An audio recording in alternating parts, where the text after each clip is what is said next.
Bonjour à tous, j'espère que vous allez bien. Aujourd'hui nouvelle vidéo, donc je suis désolée pour un petit peu le cadre qui change. C'est simplement parce que il est assez tard, enfin il est 22h, je suis censée être au lit normalement. J'ai décidé de vous faire cette vidéo maintenant parce que demain matin je me lève assez tôt, etc.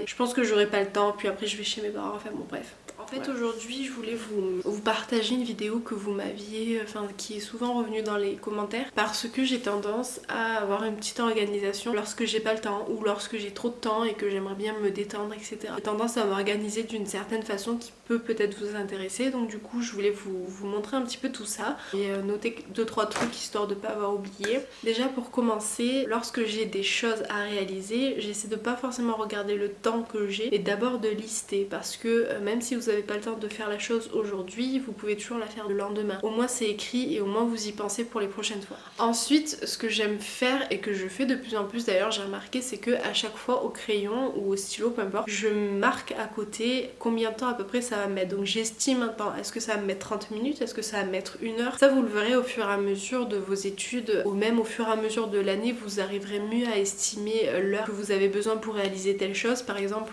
quand je veux travailler sur un TD de clinique où on fait souvent des cas où on doit faire une anamnèse, etc. Enfin bon bref, on doit à partir d'un cas clinique en tirer pas mal de choses. Je sais que ça va me prendre entre 30 minutes, 40 minutes, donc je me marque 30 minutes environ, etc. Une fois que j'ai à peu près estimé, je vais venir moi sélectionner ce qui est le plus important, ce que je dois faire impérativement aujourd'hui et ce qui ne devrait pas être fait demain par exemple. Les choses les moins importantes, c'est ce qui ne dérange pas que je fasse plus tard. Je garde quand même en tête que je vais essayer de les faire. Mais je veux dire, si ça m'a pris finalement trop de temps, si j'ai mal estimé, etc., ce qui a été en dernier, ça sera les choses qui sont vraiment le moins importantes et que si je dois le faire ce week-end, etc., c'est pas très grave. Essayez quand même de garder à l'esprit qu'il faut faire un maximum de choses. Après, si vous voulez garder un peu plus de temps pour réviser une matière parce qu'elle est plus importante, n'hésitez pas à le faire parce que souvent on a tendance à se presser, à se dire vite, vite, je vais tout faire. Comme ça, c'est fait, je suis tranquille. Ça, j'ai vraiment tendance à le faire et c'est pas du tout bon parce qu'au final vous bâclez la chose, vous avez pas bien compris le cours et puis au final au partiel vous êtes dans la merde. Donc ne faites pas ça, allez-y doucement et si vous avez besoin de plus de temps pour un cours que vous êtes en train de réviser,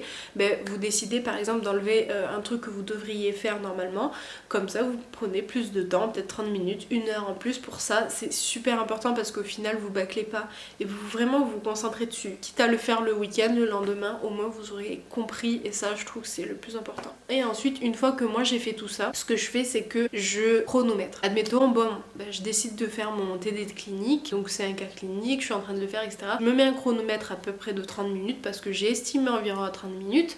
Si je dépasse un petit peu, je vais essayer un petit peu de me dépêcher, mais tout en le faisant comme il faut quand même. Mais au moins j'ai un peu la notion du temps. Parce que c'est vrai que ça, j'ai tendance à perdre cette notion de temps lorsque je révise.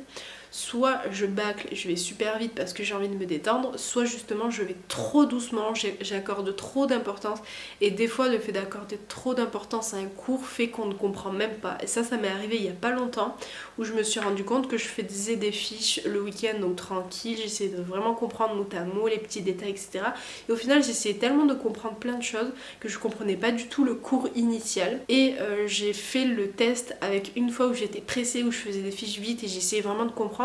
Vraiment, mon cerveau était beaucoup plus dynamique et j'arrivais mieux à comprendre. Donc c'est important d'arriver à faire le juste milieu entre essayer de réviser, donc de se donner un temps. Par exemple là je me suis donné 30 minutes pour faire ce cours là et maximum, allez on va dire 40 minutes mais pas plus. Après si ça va trop loin et si j'ai surtout pas fini, je le ferai ce week-end. C'est bien de se donner ce genre de choses là parce que si vous chronométrez pas comme ça ou si vous avez pas assez de temps, arrivé à l'examen, lorsque vous aurez que 1 heure ou 40 minutes ou même que 30 minutes pour faire ce cas clinique, ça va être compliqué. Donc c'est bien en amont de pouvoir gérer son temps comme ça. Moi personnellement c'est tout ce que je fais pour gérer mon temps. Ça je le fais par exemple le jeudi de la semaine où j'ai pas cours. C'est le seul jour de la semaine où j'ai pas cours parce que normalement je suis censée avoir mon stage. Bon je l'ai toujours pas, j'en reparlerai peut-être dans une autre vidéo, je sais pas. Enfin en tout cas j'en discute avec vous sur Instagram quand vous me posez des questions par rapport à vos stages et tout.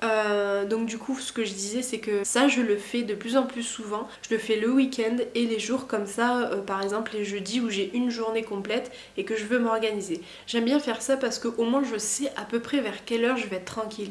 Par exemple, je me lève le matin à 9h, je me dis tu feras ça, ça, ça, et puis je compte, vous savez, j'additionne les estimations d'heures et je me dis bon, admettons, j'en ai pour 3 heures et je sais qu'à midi, 13h, je serai tranquille, admettons.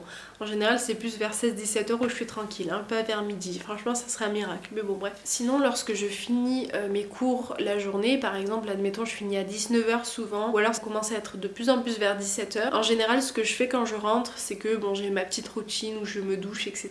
Et ensuite, je me mets sur les cours que j'ai fait la journée. Ou alors des cours super importants que je dois faire pour le lendemain que j'ai pas fait. Mais ici, en général, c'est vrai que je me mets pas de notation, je me mets pas tout ce que je dois réaliser. Mais c'est vrai que du coup, le soir, je le fais pas, mais je le fais vraiment, comme je vous ai dit, la journée et les week-ends. Je trouve ça super intéressant. Écoutez, cette vidéo est déjà terminée. Elle a été, je pense, assez courte. En même temps, c'est pas une méthode miracle, c'est un truc simple, mais bon, moi je le fais.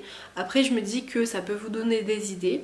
Si vous avez envie de le faire, n'hésitez pas à me le dire si ça vous a aidé, etc. Je vous remercie d'avoir regardé cette vidéo et je vous dis à bientôt pour une prochaine vidéo. Bye!